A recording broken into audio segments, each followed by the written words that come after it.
safari ordu bat, txaje bete beste ordu bat. Nik lehen azten bostetik. Bostetik? Lehen azten eron ez ere. Zema?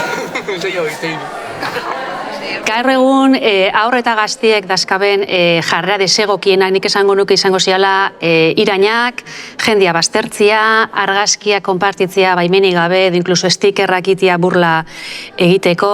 Kontsumitzea modu oso ohiko baten, jarrera matxistak, sexualizazioa, violentzia, materialismoa.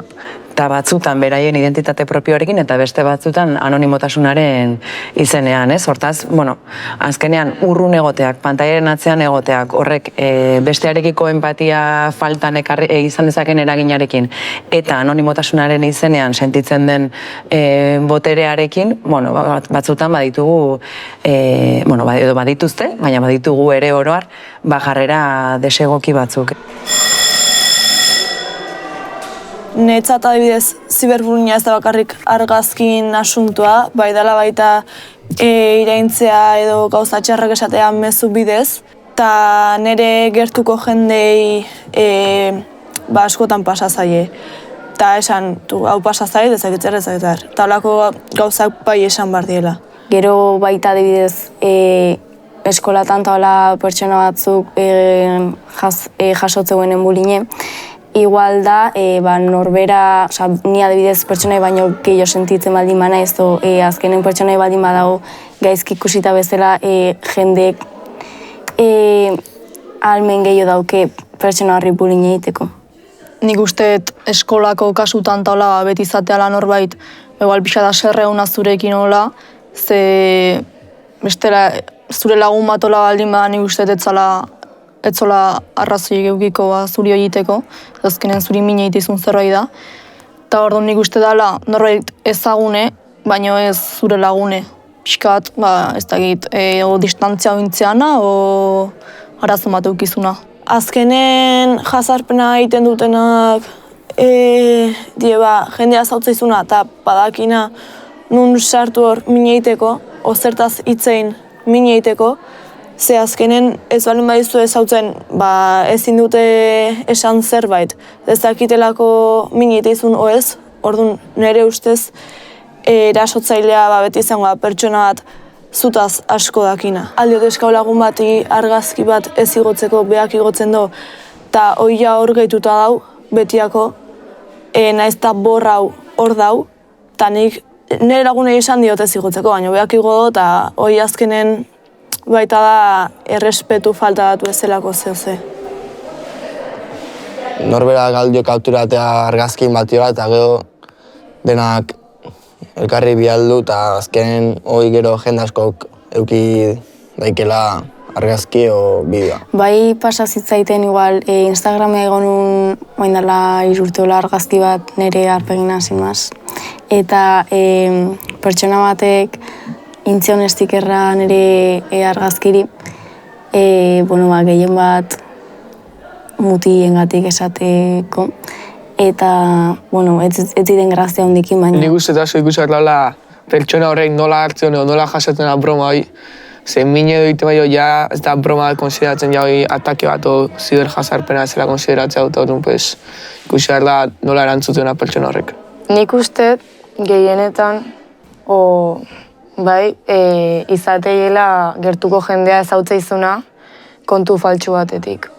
Nahi dizuna zuri minein, baina beak ez du nahi ez da gaizki gelditu, ez ditu nahi konsekuentzik asumitu, eta orduan perfil faltsu batetik atakatzeizu. Nerabek dituzten jarrera kezkagarrienak eta ohikoenak horren ingurun hitzeitakoan, nik uste ziberjazarpena aipatu beharra dagoela, ez? Zergatik, adingaben artean bere buruaz beste egiteko, lotutako kausa nagusienen artean dagoelako, jazarpen mota hau.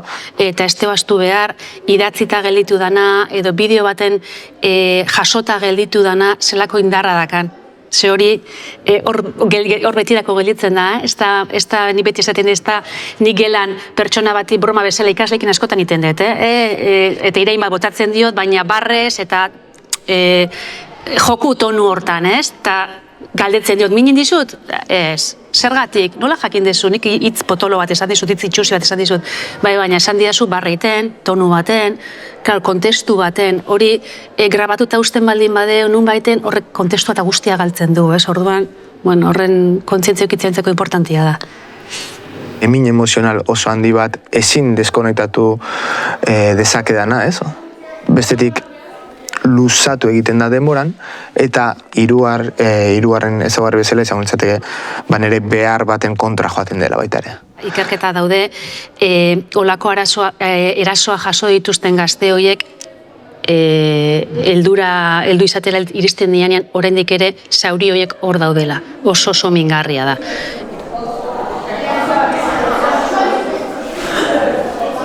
Guk egotzen duguna beti gehitzen da hor, nahiz eta guk borrau o ja instan artxibauta gelditzen da. Ja internetetik itena izan momentutik ja ez da pribatu, pertsonan izango zen bezala, eta orduan bai gelditzen dara konversazio horren edo argazki horren edo bideo horren marka bat betiako interneten. Nahiz eta zuk ez jakin, jendek ez jakin, baina bai berez gelditzen da. Handi guztiet, epe motzen ondorio larrina eukitzen momentu dara, ze azkenen famatu eta momentu hortan jende guzti burundake, eta burla eta gehien bat horrita, eta azkenen epe erdino luzen, norbaitek goa inbarrak argazki hori existitzea eta ikusin dola beste burla doiteko. Eta hori zailegoa denbora horra dijonala, jendea zutaz burlatzen zitzea. Nahiz eta denbora pasat ja, ez da izango momentu hortako momentu hortan zeuken garrantzi berdine ez daukiko, baina alare igual bai dau geldituta denan puntu baten arazoi, eta Maierrek esan duen bezala horrek kontsekuentzik eukiko ditu zure bizin zehar. Interneten dituzten jarrera desegoki horietan, ez nuke esango profil zehatz bat da honik, jarrera desegoki horiek dituen pertsona hori definitzeko, ez? Internetek dakan ezaugarri hori, ez? Anonimotasun hori izaleik, ez? Askotan kontu faltsuak sortze dituzte olako jarrerak eukitzeko, ez? Ez da nirenen izenean, baizik eta asmatutako beste profil bat sortzen dute beste pertsona batzu irasotzeko eta jarrera desegokiak izateko, ez? Oso zaila da nerabe jasartzaile profil bat zehaztea, izan ere nerabe oro da hautagai jasartzaile izateko, eta zergatik bere haien aparatu emozionala ez da olako gaitua modu natural baten horrelako tresna potente bat ibiltzeko.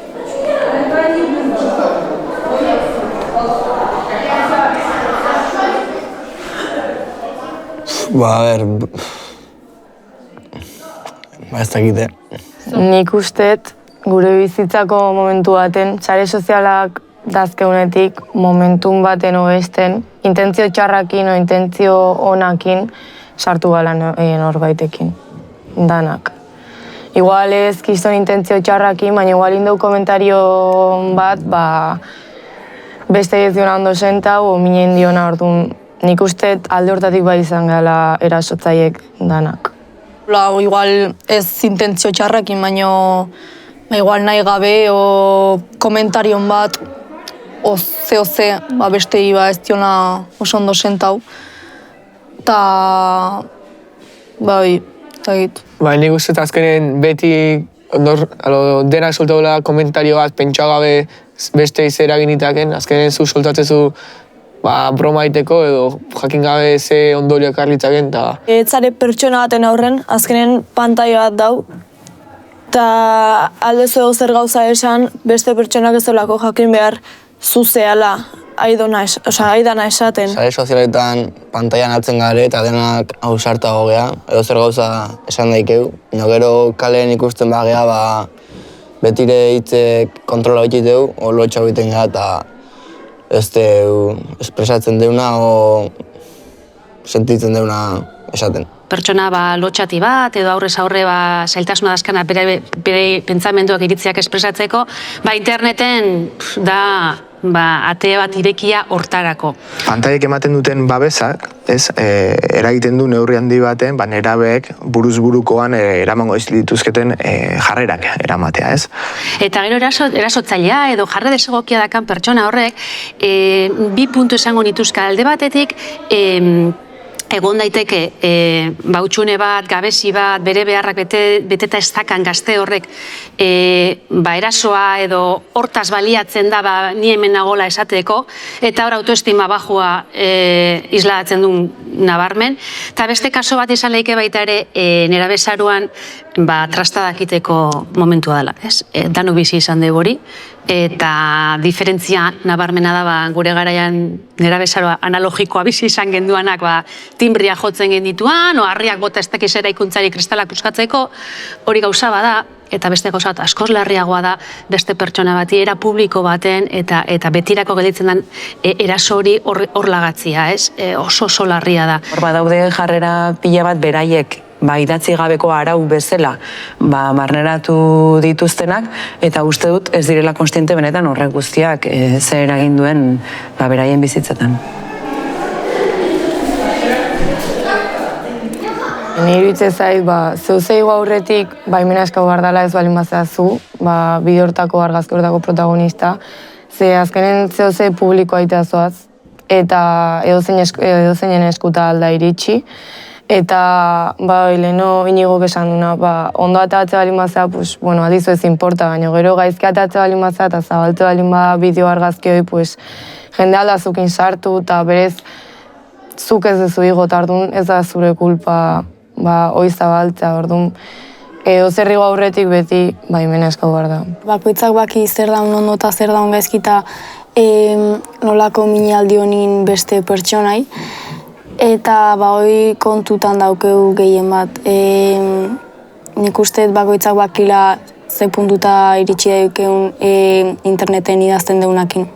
Orduan, azkenean oso garrantzitsua da, pantailaren atzean gaudenean bestearen azalean jartzea, garrantzitsua da idatziko dugun hori besteak nola jasoko duen gutxienez segundu batzuz hausnartzea.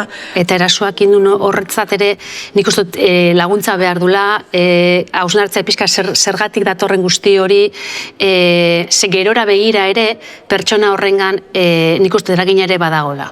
Bai.